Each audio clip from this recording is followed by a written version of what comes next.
Hey guys, Attorney Walter Knott. So what we're going to be doing is going through a really quick video, and then I have to actually pop out and go do a couple things. This is an important video because I want to talk about the wait times. They're actually getting more extreme around the nation. What's happening is a lot of people are applying, and basically they don't have enough employees at the Social Security Administration, which is causing a big dilemma because people are not able to get processed quickly enough in order to get through this whole, disability process. So let's read this article real quick. It's from WITN.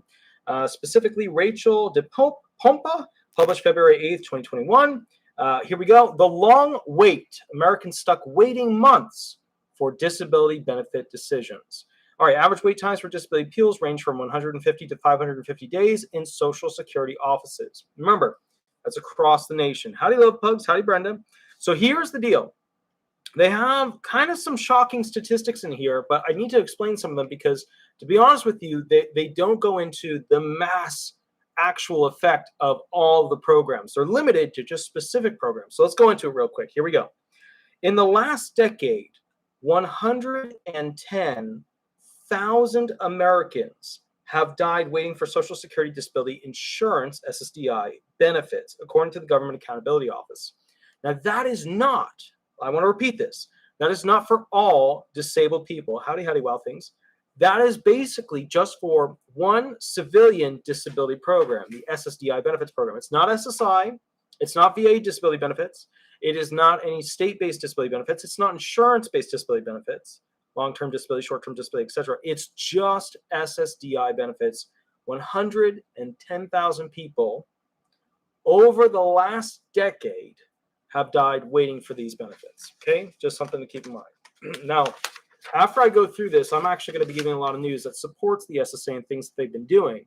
But then I'm going to be also going to things that they could be doing better to go ahead and make this process work better for those who are waiting for Social Security disability benefits, whether it's SSI, SSDI, etc.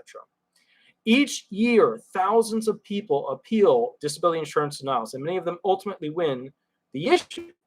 A backlog means appeal cases can take months or even years to get before a judge. A quick little side note, I was talking with DDS today over on the Tampa side. They actually are up to, in some areas, over on Tampa for DDS, up to 9 months wait period for the person. That's not when they get through the field office, that they get sent up to DDS. When they get sent up to DDS, there's like a 9-month wait period.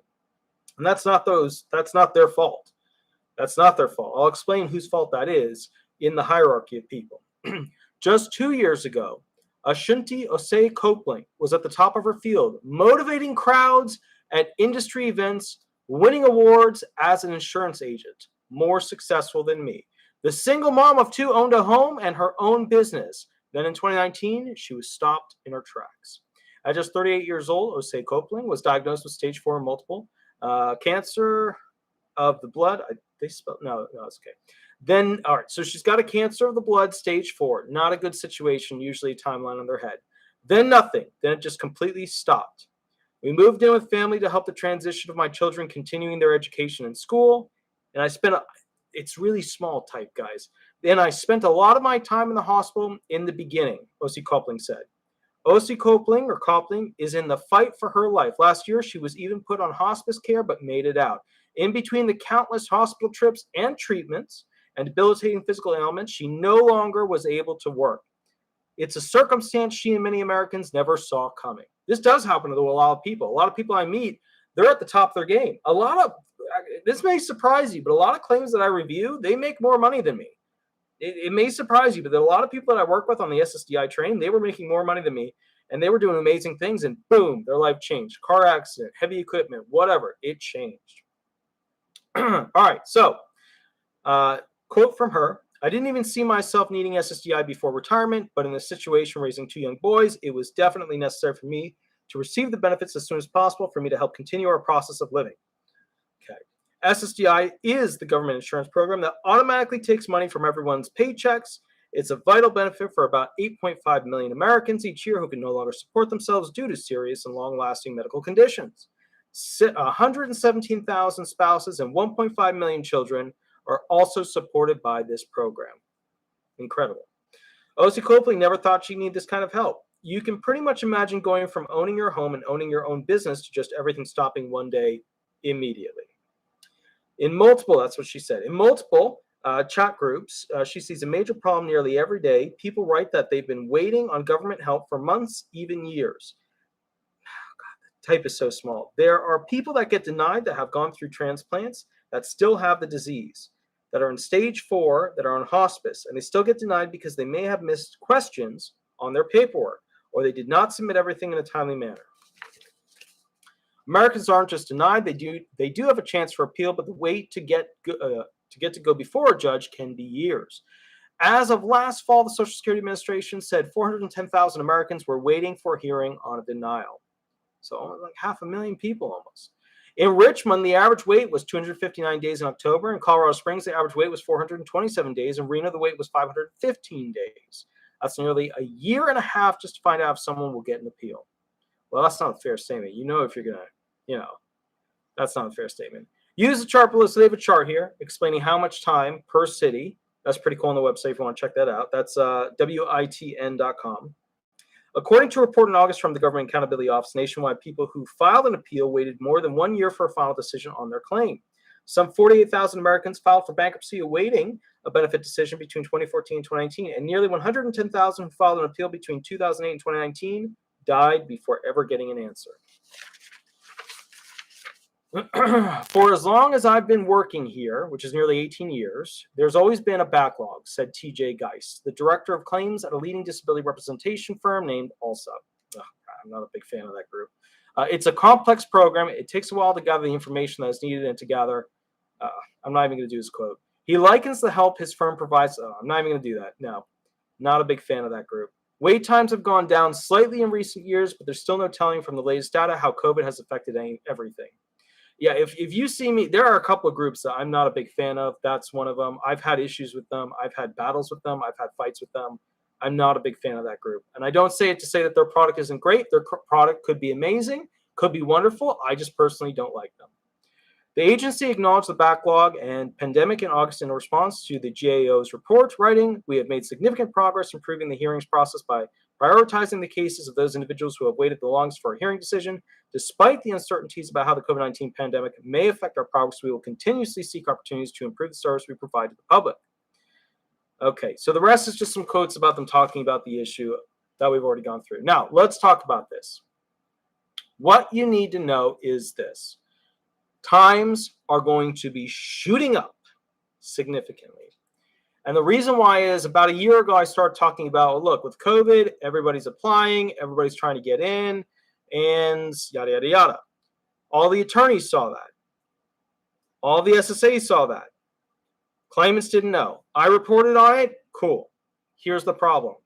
Is it the fault that the SSA personnel processing the claims have such a big wait time that they're not getting them done fast enough, etc.? No. A lot of these DDS reps, pretty much everybody at DDS, is max log, meaning like their caseload is the maximum amount they're allowed to have per person. The problem is they don't have enough people. So who's to blame for that? When you have an increase of people applying, executives are supposed to know this is coming. You're supposed to also have an increase that's sooner, right? You're supposed to start training people sooner, right? To meet the demands of the people that are going to be applying. Now, they saw COVID happening, and the government lost a lot of employees at the SSA as a result of people not wanting to do that job anymore because people became very angry and things were transitioning, and they have their own unions and da-da-da-da-da-da. I believe, I don't know if this is true, but I believe specifically that the executives at the SSA got a little stuck when it comes to, and this is my opinion, that they got a little stuck when it came to negotiating just to try and get people to come back to the offices, to negotiate with these unions to get them to come back.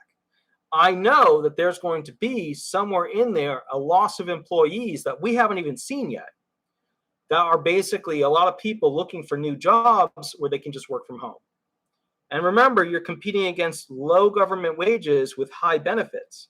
And what people want right now with a heavy inflation, galloping inflation, are more money and less benefits from home. So you're going to see a lot of people at the SSA very likely leaving their jobs there and getting a job somewhere else. This means that if it's slow now, we're probably going to be seeing significantly slower times going forward. I was shocked today when I was told by a DDS rep that basically 9 months is going to become, the wait time, the length time here for people just waiting to go ahead and be assigned a rep at DDS. And the way it works is this: initial filing level, you send your claim in, they process it, get it into the system, then they send it up to DDS. DDS puts you into a general group area where they send out some forms. Boop, right? You get your forms, you fill them out, you send them in, and then somewhere in there you get assigned to a specific representative to work on your claim at the SSA. Right? Cool? Good? Awesome. But here's the kicker. That time between when you get to DDS and when you're waiting for a rep to actually be assigned is now in some areas reaching 9 months, which is like the amount of time it used to take to get to a hearing once you got appealed into the hearing level.